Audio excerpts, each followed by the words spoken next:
You've probably seen the kinematic equation written in this form. It's an example of the quadratic equation, right? The 1/2 a is the a constant, or 1/2 a is your acceleration term.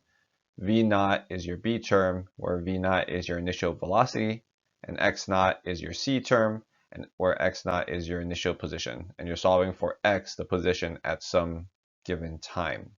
We'll take a look at two very basic example problems, typically showing the path of a ball thrown in a parabolic manner.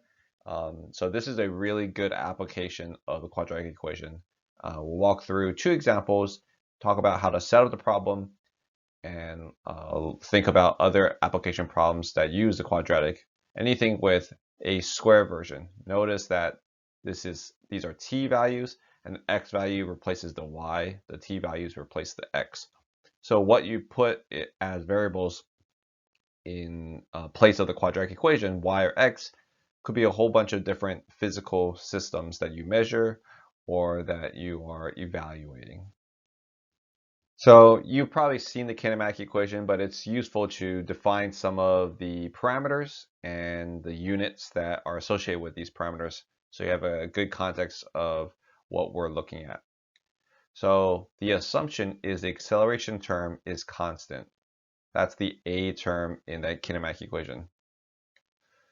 So in your equation, you can write this in x and y. In fact, you can even write it in the z direction if you have 3 dimensions. But typically in a engineering or physics class, you'll see it in this form, right?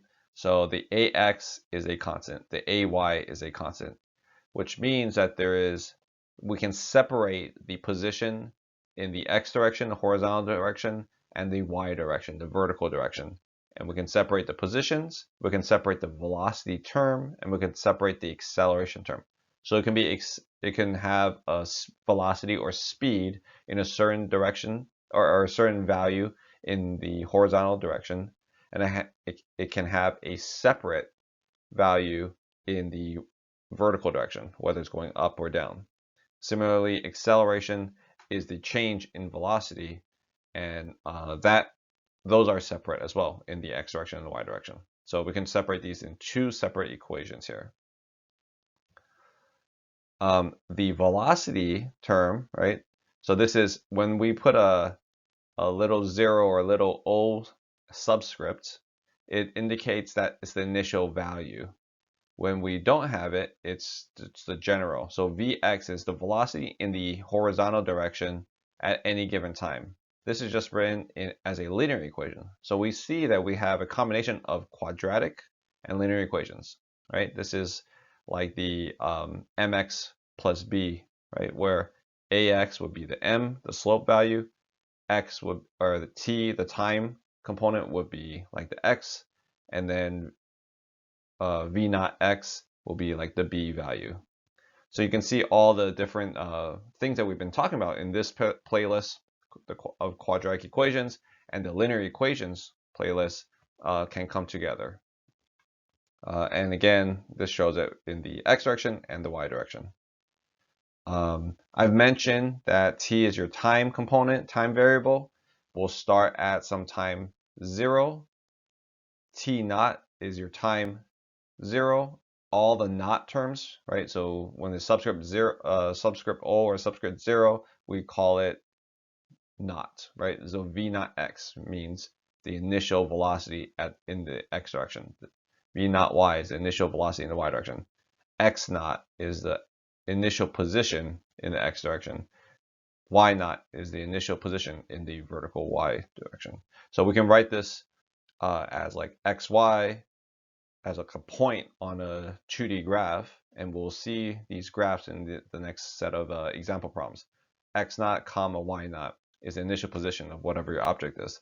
V naught x comma v naught y is the initial velocity. So I can graph velocity as my y vector. I can graph position or velocity as my x axes as well. Or sometimes we'll see you can graph time as your x-axis, right? Your horizontal axis. So we can do a whole bunch of different combinations with these quadratic and linear equations. Units. Units are really important. They tell you what type of parameter or variable we're looking at, and they tell you what the scaling factor will be when we're looking at graphs of it, right? So position, right? The x, y values, x0 and y0 values could be in SI or English units. So it could be in centimeters, meters, inches, feet, miles, right? So a whole bunch of different units we can use. Velocity is a rate form. When I say rate, it's on a position per time per second. So we can write this as centimeters per second, meters per second, inches per second, feet per second, or it could be on per minute or per hour, it doesn't matter, but it's on a per time basis. And acceleration is the velocity per seconds, per minutes, right? So meters per second squared, right? Because this is already meters per second, feet per second squared, and so forth. So there's one acceleration term that we're all very familiar with, and that's gravity. So gravity on Earth at sea level, and we usually use this in your engineering and physics class, is 9.8 or 9.81 meters per second squared. Or if you're using English units, 32.2 feet per second squared. It's useful to keep your units in your equations because it'll help you keep track of what terms you're actually using. And if you divide or subtract and you lose units, then it's a good indication that you might have skipped a variable, and you can go back and follow your work and see where you lost units. Typically, we describe this in the y direction if we have x and y axes used. If we have x, y, and z, sometimes it's used in the z direction. So it really depends what you're looking at. It's written as 9.81 meters per second squared in the kinematic equation, depending on what you define as a positive y direction. You may want to use a negative sign for your acceleration term, but you can keep track of that on a sanity check at the end of solving problems. Right? So if I draw my coordinate system like this, which is usually the first thing you do in a problem, is you define what your positive x and y directions are. Then gravity, we know, is pulling objects down. So we would then use a negative 9.81 or negative 32.2 feet per second squared acceleration term for the y direction. The gravity defined like this would not affect the x direction whatsoever. So the ax value would be 0. And we'll see some example problems that will demonstrate this. So for our first problem, we're going to take a look at a ball dropped off a cliff 10 meters high and figure out how long it takes for it to hit the ground. First, we make an assumption. The assumption that we make is based on the equation that we're using. The equation that we're using does not include any air resistance, any drag. So, when you drive a car and you stick your hand out the window, you feel the air pushing back, right? Similarly, if you're dropping something in real life, the air is pushing back and it's going to slow it down. The equations we're going to use do not include it. That's fine. Just know, what would it mean if it did include it? Would the time be longer or shorter? Well, if it's pushing back, it's going to slow it down. So the real time would be a little longer, right? We're not going to incorporate it so that we can actually solve this in a simplified equation form like we have here. All right, the problem setup. We need to find some initial conditions. The initial velocity in the x direction is 0. There's nothing, it's not being thrown, it's just being dropped. So if the x direction is horizontal in this direction, there is no initial velocity. There is no acceleration. There's nothing pushing it. There's no force pushing it in the x horizontal direction. So there's none of that. The initial velocity, it's the ball's held and then released. So for that split second that it's released, the velocity in the vertical direction is 0. It starts off not moving. And then the acceleration is going to affect and change that velocity. The acceleration, which remember we said before, is a constant value. We only need to think about it in the y direction. The x direction we already know and said that it's equal to 0. The x direction in the y direction, because I define y as positive moving up, so the gravity is coming and pulling down. So it'll be negative g, or negative 9.81 meters per second squared. Okay? So now we can plug these into our equation and see if we can solve for the time that it hits the ground. To do that, we need a couple more things for the position, right? So we can define where is my 0 point. I can define 0 down here on the ground, or I can define 0 up here. I'm going to define 0 down here. So that means where the ball was initially up here, the x positions doesn't really matter, but I'm going to define that as 0. The y position is going to be 0 plus the height that it dropped, 10 meters. So we can plug into my general kinematic equation. So for x, we get x naught equals 0, v naught x equals 0, and the acceleration equals 0. And that makes sense, right? If you drop it from a cliff and don't throw it, you just literally drop it, it's going to drop right underneath you, right? So there is no shift in the horizontal direction. That's all that this is saying. Now we have our y equation. So we have 10 meters for our initial height. The initial velocity is equal to 0 because it's initially not moving, and then the acceleration is going to pull it. My acceleration is going to be negative of the gravity, 9.81 meters per second squared. You multiply that by 1/2 t squared. Okay, so what's my equation? My equation is y is equal to 10 minus 4.905, which is just 9.81 divided by 2, t squared. So t is my horizontal axis. That's this axis right here. Y is my position y value. So it's important when we graph to give it unit, to add units and define it on a physical level. Okay, so we see this parabolic shape. This describes the path, but some of this graph doesn't have physical meaning, right? If this is my time component, this graph does not make sense in the negative region. So you should ignore this section here in the negative t, or negative horizontal axis position.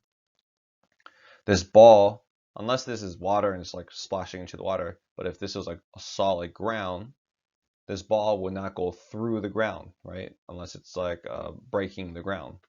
So you could, for the sake of this problem, ignore everything below the negative y, anything with negative y values, right? So only this first quadrant is actually what we're interested in. And what are we interested in? We're interested in the time it takes to hit the ground. So we can look at this graph and identify the time as well as we can here. What's another way we can do that? Well, the time that it hits the this horizontal axis, or which we usually call the x-axis, is something that we've been able to solve for in earlier videos. So there's your initial position at and then at y equals 0, when it hits the floor, we can literally plug in y equals 0 and solve for t squared, or t, right? So I plug in y equals 0, and then 10 divided by 4.905 gives us 2.04. That's my t squared value. Take the square root of that, then we'll see it's plus or minus 1.43. Right? We see here and here, symmetric about the y-axis, we have two intersection points. Now, only one of these makes physical sense. It doesn't. If someone asks you how long did it take for it to hit the floor, you wouldn't say negative 1.43 seconds. Mathematically, that comes out to be true, but that's not physically what's happening, right? So only one answer makes sense. that'll be at time 1.43 seconds. And we can see that in the graph there too. All right, so hopefully this helps you to see how the quadratic equation can be used and applied. The additional components when we look at application is a setup of the problem, and as well as setting up the parameters that are being used, right? So we should define what are my y axes values. We're not really using x here, but that would also be a y on a graph. This would also be on the y-axis, and time t is my x-axis, or my horizontal axis parameter. And at the end of a problem, you would need to look at the physics of it. Conceptually, what makes sense? Only the positive solution would make sense here. So it's important to know when you look at it from just a purely mathematical basis, which would be the middle of the problem, and when you need to think about it from a physical perspective, which is the setup and the conclusion of a problem. And that's very common in solving engineering problems. That's the pattern. All right, so let's take a look at an additional problem with a little bit added complexity, but we're looking at the quadratic equation and see how the kinematic equation and quadratic equation can be used in solving problems with the methods that we looked at in the past videos. Now in this problem, we have a ball on a cliff. This time our cliff is 5 meters high. Right below this ball, we have a cart, and we're going to push or have the ball be rolling. So the initial velocity in the x direction, the horizontal direction, will not be 0 like it was in the previous problem, right? And that one we just dropped the ball, so that it had no horizontal velocity, initial velocity. In this case, we're going to say the initial velocity of the ball is 10 meters per second. And we want to figure out 3 things. One is we're going to push this cart at a constant speed, constant velocity. We want to know what that constant velocity should be so that this ball falls into the cart when it falls.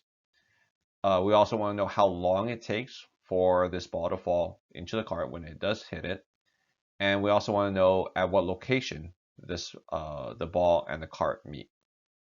Now, a couple assumptions, right? So this cartoon is not drawn to scale, but we're going to make the assumption that the ball is exactly 5 meters above the cart, that once the ball rolls off of the cliff, the cart is moving, and that the cart is moving at constant velocity, and that there is no drag, right? So there's no air resistance. So these are our assumptions, right? So the first thing we do is we need to set up our initial conditions just the same way that we set up in the previous problem. So from a physical perspective, we draw our coordinate system as we show here. We define x as 0 at the edge of this cliff. We define y as 0 at the base where the cart, the bottom part of the cart is, or where the cart and the ball will meet. Gravity is in a downward position, and we define y in the positive as pointing up. So when we define the acceleration for the ball in the y direction, we're going to use a negative g, or a negative 9.81 meters per second square value. All right, so let's define our initial conditions. So let's walk through this term by term. First, we have the initial velocity in the horizontal direction of the ball. That's 10 meters per second as defined by the problem. The initial velocity of the cart in the horizontal direction is unknown. That's what we're trying to determine, but I know it's constant. Because I know it's constant, I know the acceleration in that direction is going to be defined as 0. So we're not going to accelerate it, and there's going to be no drag, so we can define this as 0. Similarly for the ball, because we assume no drag, there's not going to be any change in the velocity of the ball in the x direction. There's no acceleration in the x direction, right? We're using subscripts of x and y, the little o, the not term, to define initial condition, and then ball or cart, so we can define and separate the different parameters we're looking at. The initial velocity in the y direction of the ball is also 0 meters per second, because just like when we drop the ball, we can completely separate the x component and the y component terms So this is still going to be 0 meters per second. I don't need to define it for the cart because we're not moving the cart in the vertical direction. So it's just going to be in a horizontal direction. So I'm not going to even look at the y components of the cart. The acceleration of the ball in the y direction, the vertical direction, will be negative 9.81 meters per second squared. So the y direction components are exactly the same as if we just dropped it. All we're adding really to this problem is initial velocity in the x direction component. Okay, so we defined the velocity and the acceleration terms. Now we need to find the position terms. So the initial position of the ball, we're going to say 0 for the x component because it's at the edge of the cliff, and then 5 meters for the y component because we define the origin down at the bottom of the ground, right? So the top of the cliff will be 5 meters. For the cart, we're going to define it as starting at 0, 0 position at the origin. And then we're going to use subscript f to define the final. So we're going to define final as the point where the ball and the cart meet in contact. I don't know what position in the x direction it's going to meet. That's what I'm going to try to determine. But I do know that the ball will be at 0 meters at that point. Okay. So now that we have our initial conditions, we can plug them into our equations. We're going to define the x component equation and the y positional equation, right? These are my two kinematic equations. And we'll start with the x position first. So for the ball, we have initial position of 0 meters, right, at the edge of the cliff. We have initial velocity of 10 meters per second times time. And then there is no acceleration in the x direction or in the horizontal direction. So the equation for the position of the ball is 10 meters per second times time. I can also define it for the cart. So the initial position in the x direction of the cart is 0 because it's starting at the origin. I'm trying to solve for the initial velocity or the constant velocity of the cart times time plus the 1/2 times the acceleration in that direction, which is 0, t squared. So all the terms drop out except for the velocity times time component. And when I'm trying to define where I'm going to need to match the final positions of the ball and the cart in the x direction. So for that to happen, these equations need to be equated. So the velocity of the cart needs to be 10 meters per second. It needs to match directly with the velocity in the x direction of the ball, which makes sense, right? Because if we can completely separate the x component of the cart or of the ball and the y component of the ball, then and we're just isolating the x component, it's as if the ball is rolling on the ground and we want it to meet the cart, in which case obviously they would have to be just rolling at the same speed. So you would need to push the cart at the same speed that the ball is rolling if we completely ignore air resistance.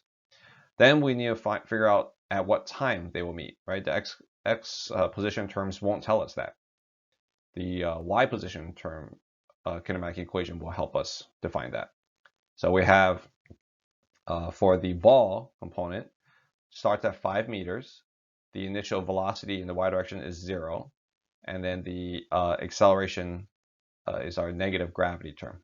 Right? So we plug in these values here. And then we get our the y position of the ball to be 5 minus 4.905 times t squared.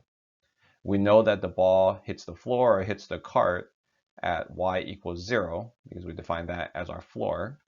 So we can plug that in to solve for our time. Here's a graph of this equation right here. In red, in blue is my y graph, 5 minus 4.905 t squared. This horizontal axis is my time component. The vertical axis for the blue line is my y position. In red is my x position. And we can see this red linear curve defined by 10t. That's what's shown here. Okay. We can solve for the time, like I said. the same way that we solved it in the previous problem. We define y as 0, then we just take 5 divided by 4.905, that gives us 1.02 second squared, right? Because this is t squared. So then we take the square root, and we get two answers, right? We get the positive 1.01 seconds, and then if we expanded this graph to the negative side, we also get negative 1.101 seconds. But we know that only the positive time component makes sense. So that's the time that we were looking for. We can define the position at that time. If I extend this red line, I can find out what the x position would be at that point, or I could just plug it into the equation, 10t. So 10 times 1.01 seconds, that's when they make contact. That's 10.1 meters. So 10.1 meters in the horizontal direction is when they will make contact, right? So again, obviously this cartoon is not drawn to scale. A graph that we might be thinking about might not have the time component. We might be thinking, I want to see an XY plot of how this ball is falling. And how would you define that? Well, I have the relationship of y with t. I have a relationship of x to t. So I can basically substitute to define the relationship between y and x with substitution. So how can I do that? So I have the equation of y ball, 5 minus 4.905 t squared, and I can replace t squared with basically x cart over v naught x cart, or of the ball, it doesn't matter, right? So the position x divided by the velocity, or the initial velocity, which is the same as the velocity because it's constant in the x direction, right? Because that is my time component, as you can see from this equation or this equation.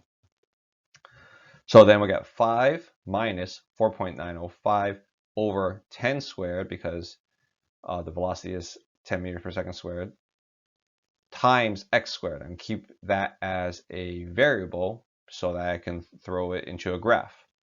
So my equation now for y of the ball is 5 minus 0.04905 x squared.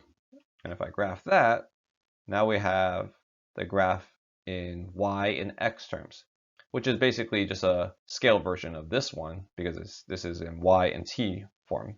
This is just a demonstration of how you can change out the relationships of variables if you know equations that relate the same ones. In this case, time was the common parameter, and then we can relate x and y from it. And you can see, maybe it's a little small to see, but you can see that the position that it does have a y of 0 is 10.1 meters. So you can see how the application of linear equations and quadratic equations are set up, and how in applications we use the physical concepts to define our initial conditions or initial parameters, and then how we use it again at the final stage to draw conclusions about what our time or position, or depending on what we're looking for, what makes sense, right? So whether it be positive or negative only, that's what we can see here.